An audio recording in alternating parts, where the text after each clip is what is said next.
Welcome back, dear viewers. To know more about this topic, I am delighted to be joined over the phone by Dr. Islam Anan, the Professor of Pharmacoeconomics and Epidemiology, and he is one of the participants in the sessions and seminars of the World Conference on Health, Population on Human Development.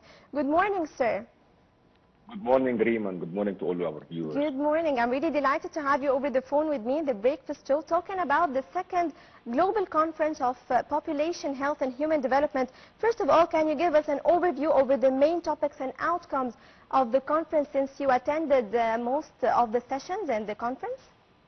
It's always my pleasure to be in live TV, and yes, the second edition of the PHDC, or the Global Congress on Population, Health and Human Development, was just kicked off. We finished, last day was yesterday, and actually this version and the second year, it contains like 4 times the number of sessions from the previous year, and the focus on human development is actually noticeable this year, and specifically talking about sustainable future and how to reach future sustainability in terms of human development and resources.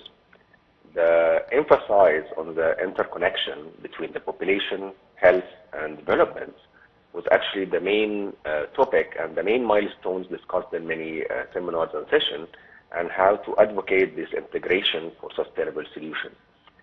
Also, I guess the main highlight was Bidaya, the new presidential initiative that was actually kicked off in the first day of the conference, and it focuses on the early childhood development.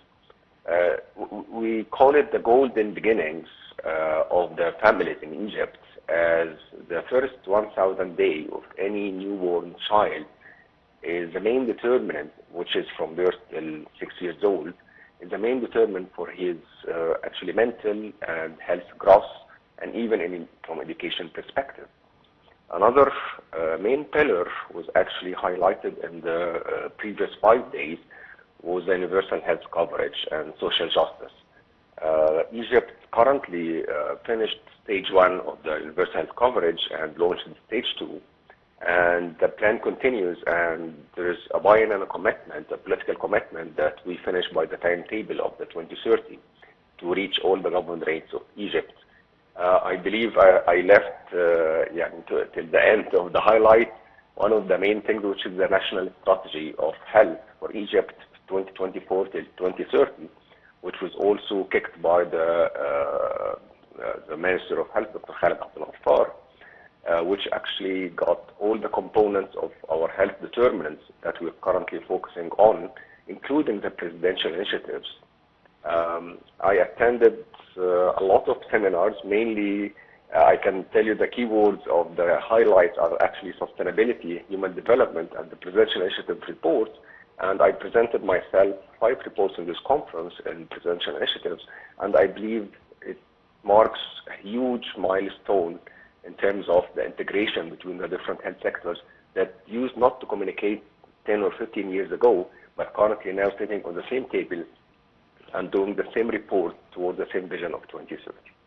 Very important pillars and insights, Dr. Islam, but also since you are Professor of Pharmacoeconomics and Epidemiology, it is very important to mention that the President Abdel Fattah Sisi and also all the participants in the second global conference has stressed on the importance of localization of drug manufacturing. And also, as you know, that on top of the Egyptian agenda, the government's agenda for this year is to increase the rate of exports. So how do you think the localization of drug manufacturing in Egypt could be aligned with the increased rate of exports?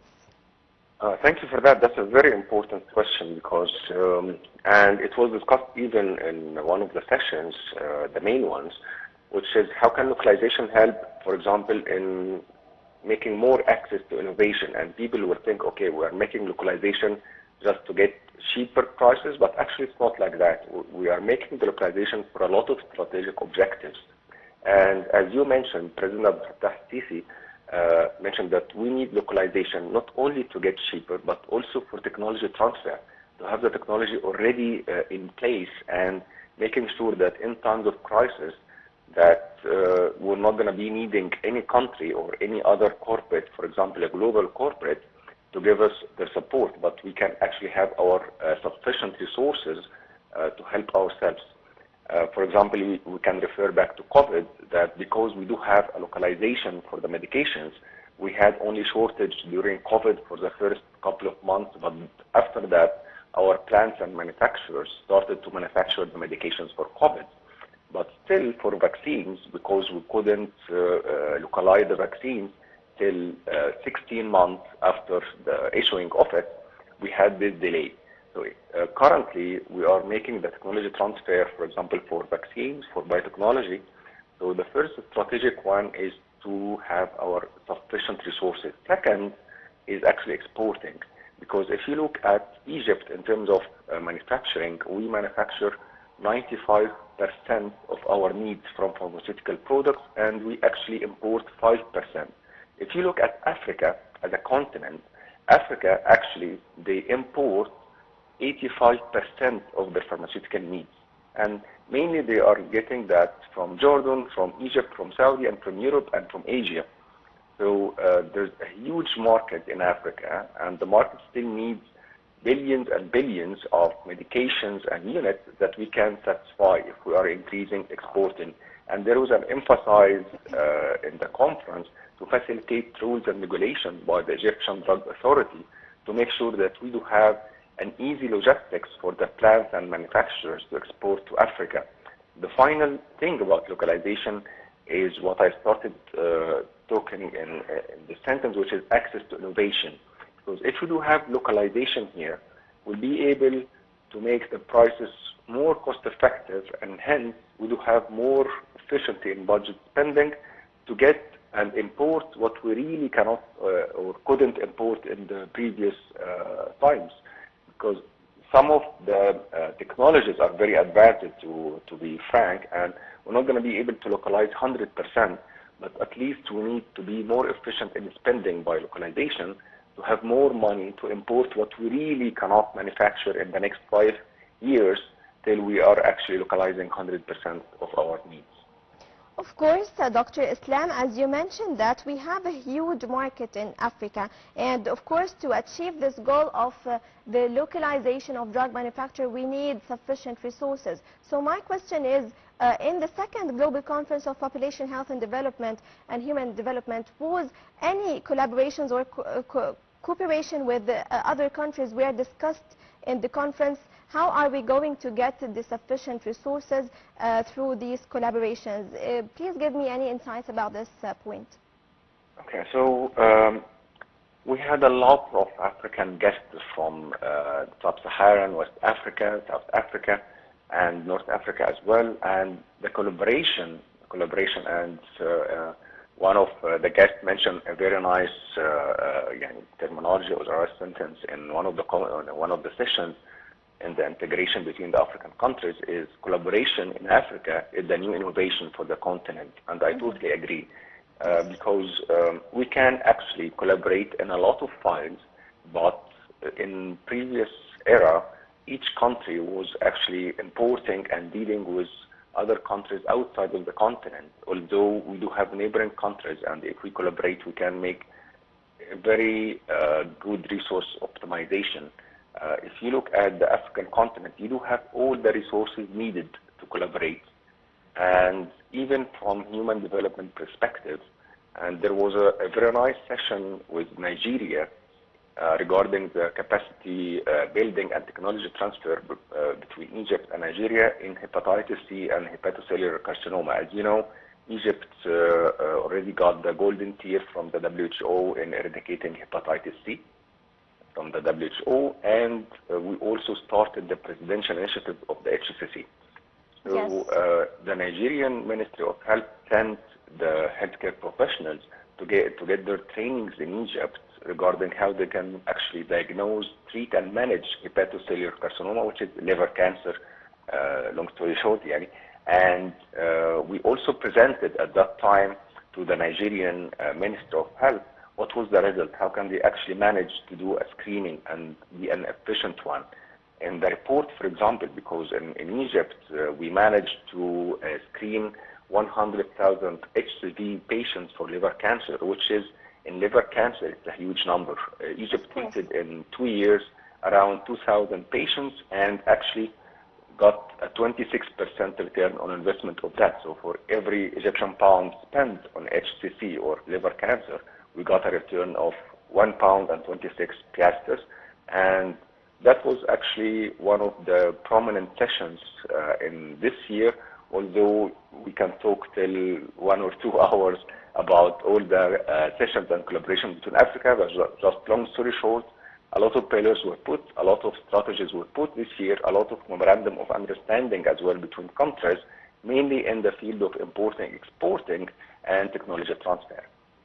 Of course, Dr. Islam, so many topics were tackled inside the second global conference on population health and human development, and in many panels it was discussed the government's moves and approaches to tackle many health challenges that we're facing in Egypt, and one of them was the waiting list. Of course, the government has done a great progress in this matter, but also the government is still working on it. And would you please clarify what was the role of the central bank, because it had a huge role in reducing the waiting lists and resolving actually other challenges in the health sector in Egypt? Would you please clarify more about this?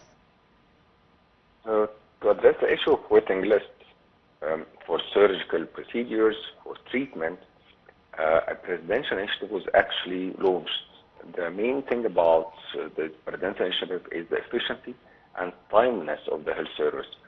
If we look at other countries, for example, and we had, you can say, similar situation 5 years ago, you will find that in the NHS in UK, you can wait for 6 to 7 months for a knee replacement, for example. You do have a waiting list average from 1 million citizens till 2 million citizens for tertiary care or surgeries. So in order to solve that, we don't want to launch a universal health coverage program and end up stucking with a waiting list of 1 or 2 million citizens needing their intervention. So 4 years ago, President Abdel Fattah al-Sisi launched the waiting list presidential initiative, and the main aim is the turnaround time. No Egyptian citizen should be waiting for his health intervention. And currently, if you look at, for example, breast cancer surgery or a knee replacement, of course, excluding a typical time where we had a shortage of the equipment itself because of the US dollar, but in the typical time, it took less than 1 month for the surgery to be actually operated. And the idea of the initiative that it focuses on the streamlining of the process of scheduling, performing the medical intervention, reducing the wait time, as I was telling you, for patients, and the most important term is improving overall healthcare accessibility. Access is the main word of the presidential initiative there. We've witnessed more than 10 million services throughout the waiting list initiative. And this year in the conference as well, we had several panels for the waiting list. And currently, we are preparing a report as well for the economic evaluation, because the waiting lists will enhance and contribute to the gross domestic product, the GDP, with a good percentage, because you are returning citizens back to community and back to the productive force. Yes, thank you so much, Dr. Islam Anan, the Professor of Pharmacoeconomics and Epidemiology, and also one of the participants in the sessions and seminars of the World Conference on Health, Population and Human Development Conference. Thank you so much for being with me. Dear viewers, that brings us to the end of today's episode of The Breakfast Show. I was really delighted to talk over the phone by our very dear guests. And thank you so much for watching. See you on the next episode of The Breakfast Show.